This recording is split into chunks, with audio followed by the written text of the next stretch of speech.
Good evening, ladies and gentlemen. This is Frank, and with me, as always, is Albert. Yeah, here we are again with the second game between two Protoss players. And maybe, Frank, you can introduce the first one. I will. In the bottom left corner of the map, it is LTI, currently down one game. So this is mouse controls player doing some fancy probe micro there. And he needs to catch back up, because if he doesn't, if he loses this game, he will drop down to the loser bracket in his bracket. Yeah, but he's not out of the tournament, is he, Frank? Nope, he won't be, because this is the first game, and because it is double elimination, every player has to lose twice before they get eliminated from the tournament. That's really nice. Alright, so In the top right, it is his opponent, the winner of last game. It is ATGiant, indeed, Leo.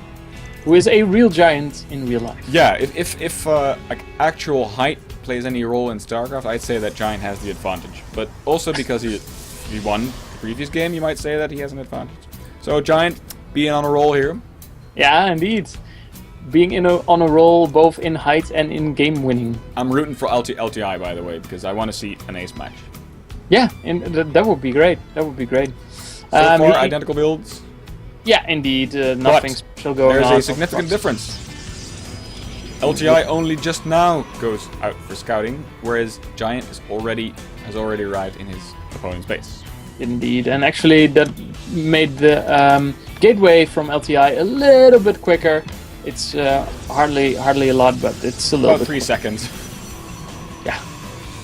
Not that much. Oh, by the way, did you see this amazing when cheese fails video today? No, I didn't. That was insane. So there's this Protoss player, and he faces a Terran. I know it doesn't really relate to this game. Sorry about that. He faces a Terran, and this Terran sends 2 SCVs to his opponent's base right away. These SCVs arrive, and they start building refineries.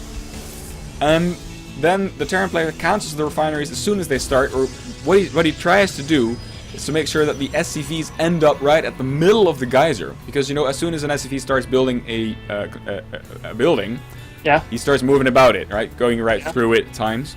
Yeah. And if you cancel the refinery at exactly the time that the SCV is right in the middle of it, then the SCV stands right in the middle of the geyser and probes cannot attack it. No. That is Really? insane. And of course, Protoss cannot make that's a any really ranged strange units without gas. Oh, that's a really strange, strange bug. But it still failed, though. The Terran player definitely won, because he totally mind screwed his Protoss opponent, who didn't do anything for about 1.5 minutes while he was looking at the situation. Like, what do I do now? And then, actually, those 2 SCVs moved away from the guys just to build bunkers at the time at the same time the 2 Reapers arrived into Protoss. So that was all over for the Protoss. Wow. This was posted today? I saw it on Reddit today. I think it was one of these when cheese fails games with Maximus Black and Yeah. his partner. Oh, wow. I'm gonna check that out after this game. You should. It's unbelievable. We haven't seen any cheese so far today, and actually the previous game today that we saw on Daybreak was quite the opposite of a cheese game. Yeah, that was a really long outdrawn game with ATGiant's teammate, AT Slender, actually playing Zerg. Yep. He ended up facing losing. Lowland Lions Mallet. That was a very long game.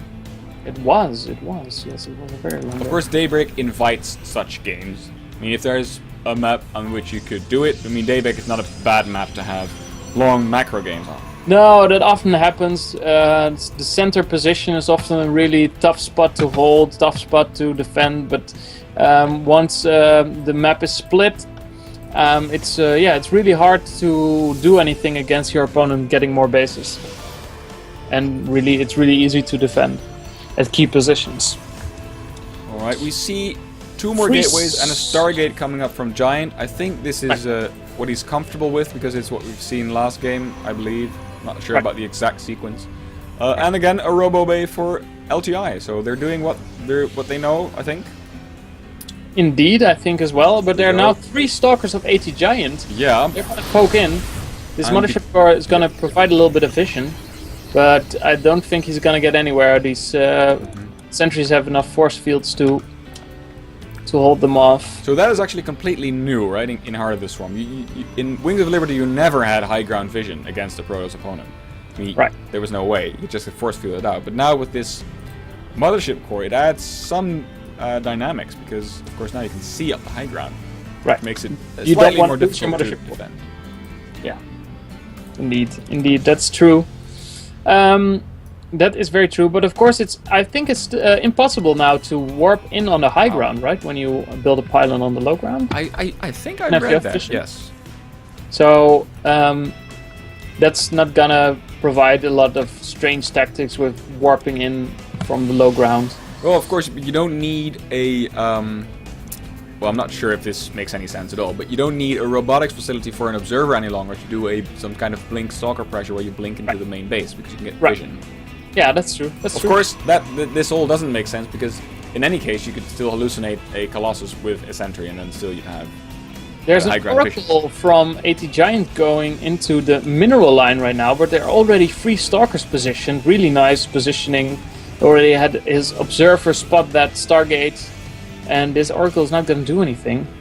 Those oracles can do so much damage if they get into the mineral line freely. Definitely, yeah. So LTI did a good job fending that off, and actually he went for an expansion pretty quickly. I'd say really quickly. Now has it up, and Giant, just like last game, is trailing behind. Only now taking his expansion and working on Phoenixes. This is like an exact replica of last game. Indeed, except for the Oracle, by the way. Except for the Oracle. ATGiant's also taking his expansion right now and making more Phoenixes indeed. But I think actually LTI is really well prepared. He had an observer there. I don't think he has... Does he still have the observer? Nope, it just got taken out by the Oracle in combination with the Mothership Core. The Oracle is using, as you can see, it is using Envision, which allows it to detect cloaked, burrowed, and hallucinated units for 60 seconds. Indeed. Really good ability. Really nice when you have DTs in your mineral line or whatever. Because you don't need a robotics facility right now to have detection. So that's really nice. Oh, we see a bit of a bummer. Oh, LTI had some of these probes. They were rallied just below the mineral patch, so they didn't mind. But it's fixed now. Okay, fixed now. Good.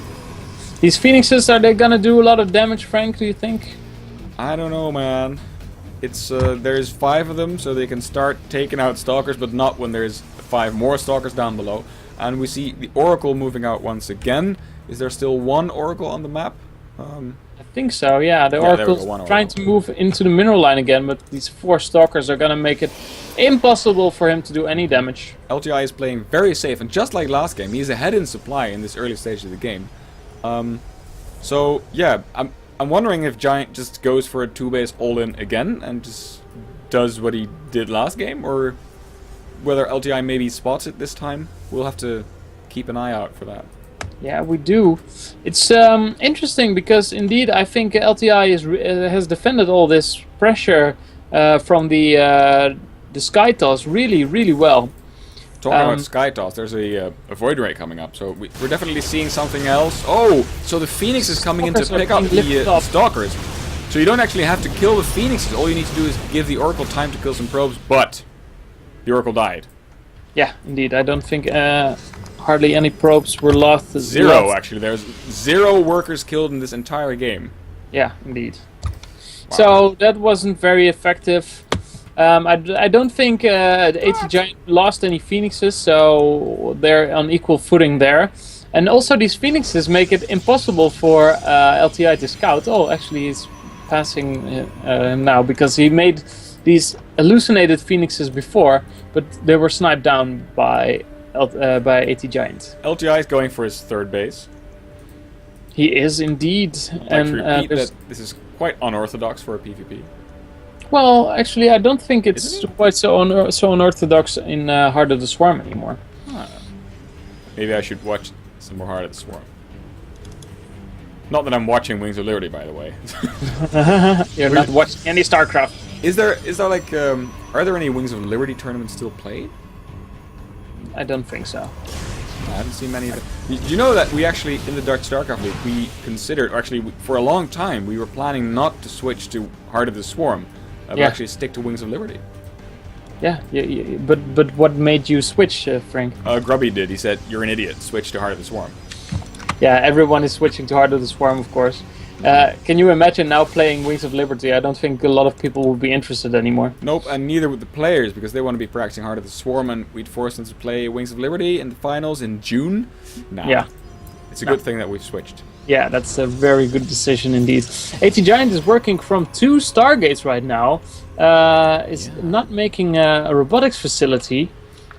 He's going full Skytoss, and also making a third Nexus. So okay, so he's going for more of a sky focus than his opponent is. But apart from that, he's just copying what his opponent does, but more slowly. Because he's also taking his third base. But yeah, he's not. He doesn't have a robotics facility. He doesn't have Templar out. He doesn't have. He's not researching Storm. So it's really a different play style. He's also going for a fleet beacon right now, which will allow him to make Tempest or maybe research the upgrade for the Phoenixes. Yep, get the Phoenix range. Of course, if you're not playing against other Phoenixes, you don't. Well, the range, of course, it's always nice to have if you have a lot of Phoenixes, but I'm not very sure if there's any particular use to that upgrade in this game. I actually think this composition that LTI has right now is really good against what Giant is making. Storm is incredibly effective against Void Rays. Is it? Oh, they stack. They stack like hell, of course. They stack like hell indeed, yes. So, I think it's going to be really hard for him to do any damage with this army if he wants to move out. But right now he's taking his third base, he's just waiting, but he is getting further and further behind, I feel. Would you say that this game is rather passive? Yeah, it is. Yes, it is. We see some pokes, especially with the Phoenixes, but LTI has not tried to do anything yet. He's actually taking his 4th base right now. This is like it's a 15-minute no rush game, or actually 20-minute no rush. Yeah, indeed. There's not a lot of stuff going. Even if you look at the units lost, there's just 7 units lost against 2. Yeah. Yeah, that's not a lot of pressure. Not at all. This is just some poking and some blinking. Not much else going on. Some blinking indeed. Maybe some storms going down, or maybe some feedbacks will be great against these Phoenixes. Yeah. I can't remember ever having seen feedbacks on Phoenixes. No, me neither. But I think so how much energy? Okay, so they have a lot more energy than they have hit points. So that would definitely kill them. Yeah, it would. If they are full hit points, it would kill them. Is this probe in the same control group as the Phoenixes? I think so. So as well. This poor probe is getting so tired. Well, he isn't in the same control group actually. Oh. I wonder what he's trying to do. Maybe build a pylon? But he already has a pylon right there. Yep, there it is. Alright, Phoenix is flying over lots of cannon, lots of Phoenixes going down. Wow. Wow. That was for 4. I think he lost 4 Phoenixes right there because of the feedbacks from the High Templar. Maybe he needed to clean up some supply. Yeah, that's probably it. Yeah, maybe he did. Well, he's making Tempest right now. Yep. This is getting a little bit scary. I don't know what the right composition is to deal with this, actually. He has, of course, a lot of Archons and Stalkers and a lot of High Templar, but is this going to be enough against this army with Void Rays and High Templars? If these Tempests keep stacking up, then at some point it's going to be hard to approach them. But LTI is feeling confident, breaking down the rocks in the center and taking out Giant's 4th base. That's not there yet, but I don't know. I don't think he should be trying to get up the ramp to the natural, but he might try and poke at the 3rd. But there's a great position here in the middle where the air units from Giant can just camp and shoot at the ground units from LTI all day long. Of course, there's some storms, and here we go. It's really hard to get close to those Tempests because they fire from such a distance. Such long distance. Okay, but there come the great storms. Look at those storms! So many, but no storms on the Void Rays so far. There we go. Some storms on the Void Rays, but okay, so that was a lot of That's a really bad weather today, Frank. That is a pretty nasty weather, like you said, man. That is tough. It's 1 Archon going down. Blink forward. That is pretty bold. Really I'm not aggressive. sure. I don't know if that was the right choice because all these units were really low health, but right now, well, they're getting their hit points back. They're getting their shields back, and well, I think LTI lost all his Templar. I think we're back to being passive. Yeah, we are. I think so as well. So, no, we didn't like that. Let's go back. Let's upgrade more. Yeah, let's see. What are the upgrades for both players? It's the G. We can see that... Giant has no upgrades? Yeah, Giant has +3 attack.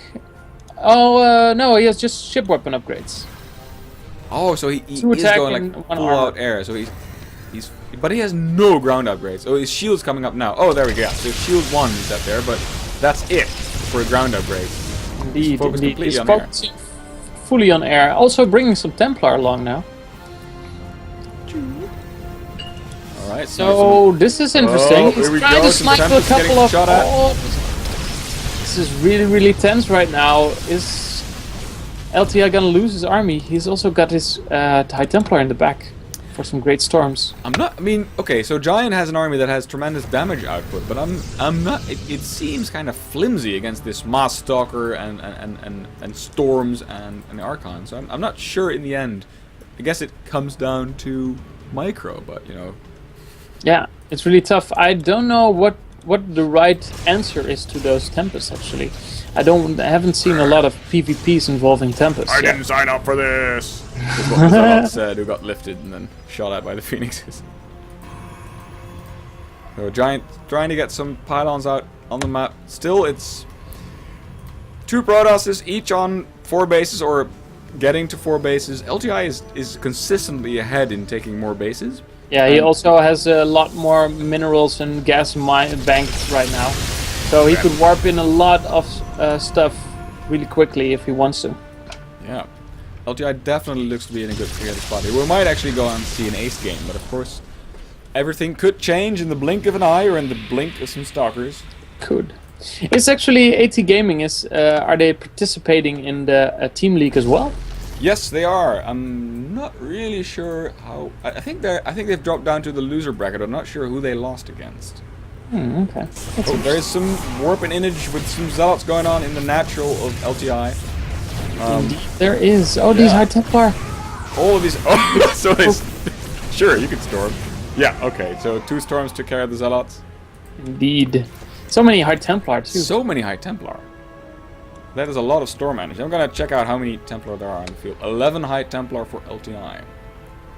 That is a lot. Oh, we see a lot of cannons again. Cannons. Don't tell me there's piles of cannons coming out. Oh, this Warp Prism gonna be taken out. Oh, so sad. So sad. But of course the Phoenixes cannot do anything against cannons. Oh wow! I saw some feedbacks. Yeah, I did as well. All these Phoenixes die except for one. Very nice. Who didn't have enough energy. He was so happy he lifted that one probe because then now he's not dead. Yeah, exactly. So you get. Oh, now he is though because he's like, well, let's see what these little blobs of energy turn into. Oh, they're cannons. Right. Yeah, indeed. Should have ran away. Too late. All right. Well, it's a really passive game again, Frank. I really wonder what their plan is for the late game. They're still upgrading, getting more static defense. But I think that maybe ATGiant wants to move out a little bit with his Tempest. And maybe he can find a little bit of a siege position on this 4th base, this middle base. Yeah, I mean, if you have Tempest, right, they can shoot with the range of, let's see what it is. There we go. I can't click on the Tempest. What range do they have? 15. Okay. Yeah, I can't. So why not position them somewhere at a range of 15 to start shooting at stuff? Yeah, indeed. You have to be careful, of course, that you don't lose any. But yeah, indeed, that would be a good option. True. But they're both really passive. Don't want to get into any risks. True. You know, this is a really important game. Rah. LTI has such a big bank. I think he should be. Maybe he already has a lot of gateways, but he should have a lot of gateways because he wants to warp in like 50 things when he loses his army. LTI says, "Wow, this matchup so stupid in Heart of the Swarm." Crying about that's it. unfortunate. Well, right now, if you don't attack and just keep building bank, I gotta agree, but I mean, I'm not sure if it's the game. Okay, so here we go. Wow, look at those Tempest shots. I don't think I want to be in that at that point in the round. Yeah, this is really tough because LTI can hardly approach this army. Yep. This, so many storms. And there's still more where that came from. On the high ground. These Tempests are doing a lot of damage. Yeah, Tempest definitely proving their worth so far. Don't get sniped now, Tempest. But the thing is, you can force an engagement with these Tempests. Of course, yeah, you can. You don't have to walk into all the storms. They are a lot like Brood Lords. You have to do something about it. You have to get close or get very far away. Exactly. But like the Brood Lords, they're also slow. So you could go around and harass while the main army is down here attacking your 4th, or 5th actually. Indeed. Yeah. Okay, so lots of Stalkers coming in, Blinken taking out maybe one Tempest. Yep, one goes down. A second might actually go down. Okay, so there's a big attack here. The Concave is pretty nice for LTI. But there's no storms at this time. Oh, there we go. Lots of storms going down on the army of Giant. And some Templar walking around. Actually, I think Giant should be working in a lot more units right now. He's still not maxed. He should be remaxing immediately. Actually, now making a lot more. But losing the Stalkers, that's not a really good engagement for him. These players can keep warping in all day long, I guess. And here we go. Photon overcharge. Here comes Giant again with a second push. Storm's going down on LTS. Whoa! That's a great blink as well. Big blink. I don't know who is winning here, Frank. If you look at the supply, it seems to be Giant, of course, but he's also warping in stuff, so I'm not sure. There's some Zealots going in. Not a bad move, I think. Still has a really big bank. Yeah, here are the Zealots. They're going to make a big difference because these Stalkers are not going to be very good against the Zealots. LTI, blinking units. Warping units, LTI. You've got, like, massive bank still. There we go. Warping in more Zealots and Zealots. These Tempests are still doing a lot of damage. And more Zealots. There's gonna be some Zealot on Zealot action right here. Oh, it's so many things are going on right now, Frank. I don't know. I wish I could zoom out. Oh wow. Tempests are falling. I mean, man, I can't really. It looks like LTI might hold off the attack because all the Tempests. Really close. But I think, well, there's still a couple of Tempests left and also a couple of Void Rays. Yeah. And LTI is looking really low on Stalkers right now. His bank is already gone now. And he's not warping in stuff. No more bank. Yeah, you're right. I think Giant definitely has this. I think as well. It was a really strange engagement. But that was it. That was the game. That was the game. That means it's 2-0 for Giant, and ATGaming's player moves up to the round of the winners bracket, round of 8 in his particular bracket. It does, unfortunately, LTI dropped down. We'll see both of them again, or we might have already seen them again, as some of the games from later rounds have already been casted. I like cleaning up after the official casters, Albert, with you, and casting some of the games that didn't get a chance to be on air. I like cleaning up as well. I like it so much. I put on that shirt that makes me, the cleanings. I put on a cleaning shirt, and I grab a broom. I clean up all the games. We should do it again, Albert. Maybe sometime later this week. Yeah, we should. When we have time again, we should definitely cast some other games if they are still available. Everybody, come to the finals.